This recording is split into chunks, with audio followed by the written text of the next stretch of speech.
আসসালামু আলাইকুম, কেমন আছেন সবাই? আশা করছি দেশ এবং দেশের বাইরে, কাছে এবং দূরে যে যেখান থেকে আজ আমার নিউ লাইফস্টাইল নতুন আরেকটি ব্লগ দেখছেন, আল্লাহর অশেষ রহমতে সবাই বেশ ভালো আছেন, সুস্থ আছেন এবং নিরাপদে আছেন। আমি বিথি, আলহামদুলিল্লাহ আমিও ভালো আছি। বাড়ি থেকে আসার পর কিছু কিছু করে জামা কাপড় ধুয়ে নিয়েছিলাম আর সেগুলোই শুকিয়ে নিয়েছি। আর এগুলো এখন এক এক করে ভাঁজ করে যেখানকার জামা কাপড়গুলো সেখানে রেখে দেব। জামা কাপড় রেখে দেবার পর সন্ধ্যা হয়ে গিয়েছে, একটু নিচে বাজারে গিয়েছিলাম। তো বাজার থেকে অনেকগুলোই সবজি নিয়ে এসেছি। তো সারাদিন তেমন আর রান্নাবান্না করা হয়নি, তো ভেবেছিলাম যে রাতে একদম খুব শর্টকাট রান্না করব। তো ভেবেছিলাম যে মুরগির মাংস আর পোলাও রান্না করব।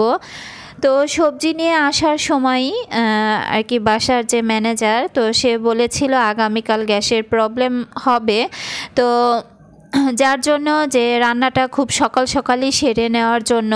তো এই কথা শোনার পরই বাসায় আসার পর কাজ অনেকটাই বেড়ে গিয়েছে আর কি। যেখানে শুধু মুরগির মাংস আর পোলাওটা রান্না করতাম, সেখানে এই যে অনেকগুলো তরকারি কেটে নিচ্ছি। কেননা যে এভাবে যদি রান্না না করে রাখা হয়, সকালবেলা উঠে এত কিছু কোটাকাটা করতে করতে অনেকটা সময় চলে যাবে। যার জন্য চিন্তা করলাম যে রাতের বেলায় সব কুটে ধুয়ে ফ্রিজে রেখে দেব, সকালবেলা উঠে জাস্ট শুধু রান্নাটা করে নেব।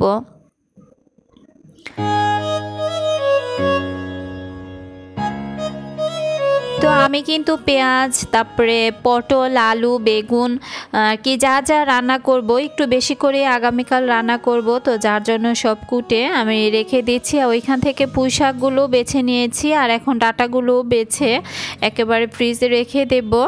তো যাই হোক, কোটা কাটা শেষ করে চলে আসছি রান্নাঘরে। তো এই তো মুরগির মাংস আর পোলাও রান্না করব। আর এদিক থেকে সকালে রুটি দিয়ে খাবার জন্য এখানে আমি কিছুটা আলু, পটল আর বেগুন দিয়ে একটা ভাজি করে নিচ্ছি। ওটা সকালবেলায় রুটি দিয়ে খেয়ে নিতে পারবে, যার জন্য এখনই আর কি ভাজিটা একটু করে এগিয়ে রাখলাম। তো এখন আমি এই তো মুরগির মাংস রান্না বসিয়ে দিচ্ছি। রান্নাটা করতে করতে আমি আমার সকল প্রিয় আপু ভাইয়াদের কাছে একটি রিকোয়েস্টই করে নিব। আমার যে সকল প্রিয় আপু ভাইয়ারা এ পর্যন্ত আমার ভিডিওটি দেখে আসছেন, যদি আমার ভিডিওর কোথাও কোনো অংশ আপনাদের কাছে এতটুকু ভালো লেগে যায়, প্লিজ একটি লাইক দিয়ে দিবেন। আপনার একটি লাইক কিন্তু আমার কাছে মহামূল্যবান। আপনার একটি লাইক কিন্তু আমার চ্যানেলটিকে অনেক দূর এগিয়ে নিতে সাহায্য করবে এবং আপনার একটি লাইক আমার এই ভিডিওটি অনেকের কাছে পৌঁছে দিতেও কিন্তু সাহায্য করবে। তো প্লিজ সবাই একটি লাইক দিয়ে তারপর থেকে ভিডিওটি কন্টিনিউ করবেন আশা করছি। এবং যে সকল প্রিয় আপু ভাইয়ারা আজই প্রথম আমার চ্যানেলে ভিজিট করেছেন কিন্তু এখনও পর্যন্ত আমার চ্যানেলটি সাবস্ক্রাইব করেননি, যদি আমার ভিডিওর কোথাও কোনো অংশ আপনাদের কাছে এতটুকু ভালো লেগে থাকে তাহলে প্লিজ আমার চ্যানেলটি সাবস্ক্রাইব করে বন্ধু হয়ে আমার পাশে থাকতে পারেন এবং অল অপশন বাটনটি অবশ্যই ক্লিক করে রাখবেন। যখন আমি নতুন কোনো ভিডিও দিব সবার আগে নোটিফিকেশনটি আপনার মোবাইলে পৌঁছে যাবে। আর ইতিমধ্যে আমার যে সকল প্রিয় আপু ভাইয়ারা এই কাজটি করে দিয়েছেন তাদেরকে জানাচ্ছি অসংখ্য অসংখ্য ধন্যবাদ। কথা বলতে বলতে ওই দিক থেকে মুরগির মাংসটা কিন্তু কষিয়ে নিলাম। তো কষানোর জন্য অন্য চুলাতে বসিয়ে দিয়েছি আর এদিক থেকে পোলাওটা রান্না করে নেব।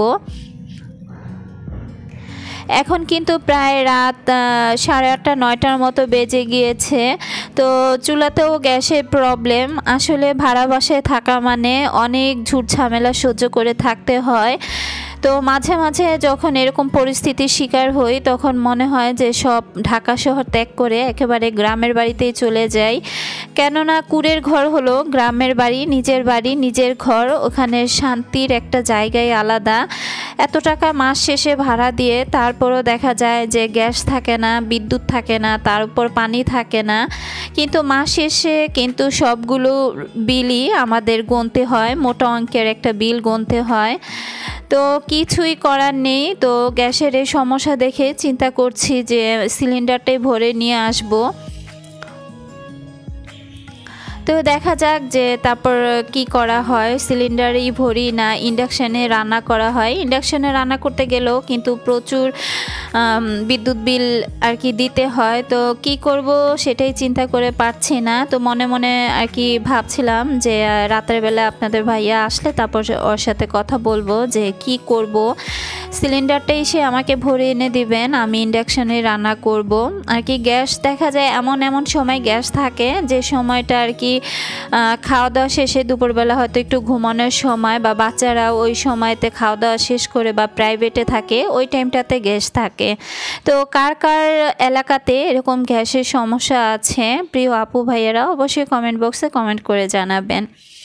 এই দিক থেকে এই তো রাতে আবার মশার অত্যাচারও আছে। আপনাদের ভাইয়া চলে এসেছে, সে কয়েল জ্বালিয়ে নিচ্ছে। তো বাসায় আসার সাথে সাথেই কয়েলটা জ্বালিয়ে দিতে হয়, কেননা যে তাকে প্রচুর মশা নাকি তাকে কামড়ায়।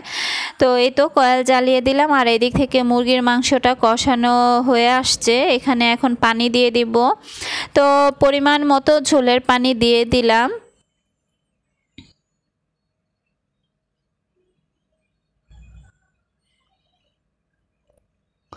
আর দিয়ে দিলাম কাঁচা মরিচ। তো ভালো করে নেড়ে চেড়ে আবার আমি ঢেকে দেব। আর এই দিক থেকে আমার পোলাওর পানিটা শুকিয়ে এসেছে। পোলাওটাও বেশ ভালো করে নাড়াচাড়া করে তারপর আমি আবার ঢেকে দেব। কিছুটা সময় দমে রাখবো, যে চালগুলো সিদ্ধ হয়নি সেগুলো সিদ্ধ হয়ে যাবে। আর এদিক থেকে আমি কিছু কাঁঠাল বিচির কাবাব বানিয়েছিলাম, সেটাই ডিপে থেকে নামিয়ে নিয়েছি। তো সেটা এখন ভেজে নিচ্ছি। তো এই তো আমি কাবাবগুলো দিয়ে দিলাম। আর বেশি কাবাব আমি ভাজবো না, কেননা যে মেয়েরা খাবে না। তো আপনাদের ভাইয়া আর আমি শুধু খেয়ে নেব, যার জন্য 4টি কাবাবই ভেজে নিলাম।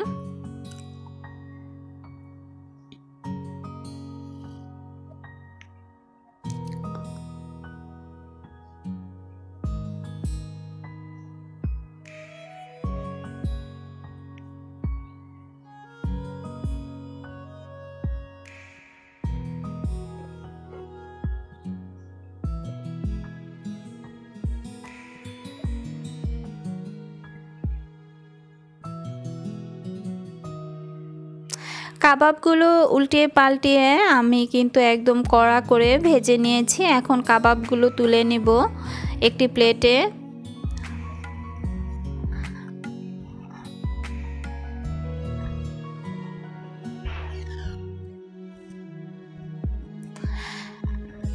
কাবাব ভাজা শেষ, টেবিলে সব খাবার বেড়ে নিয়েছি।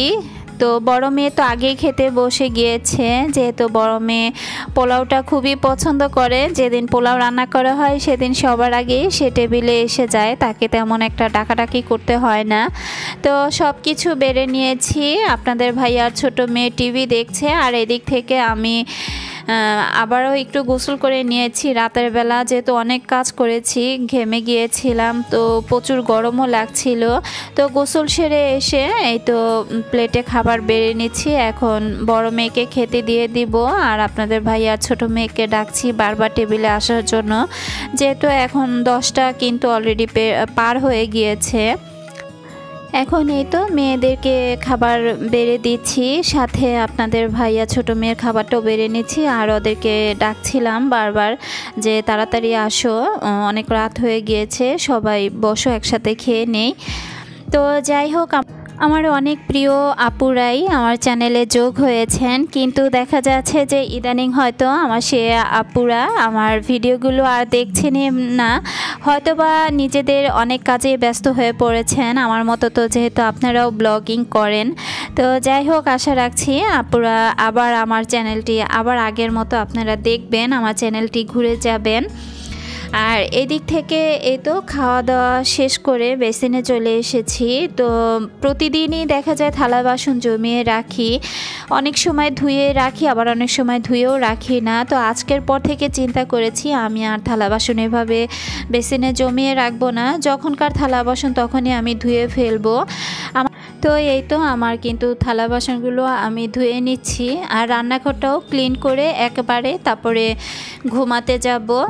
এভাবে কাজ করে যদি এগিয়ে রাখা যায় সকালবেলা উঠে আর এই ঝামেলাটুকু পোহাতে হয় না।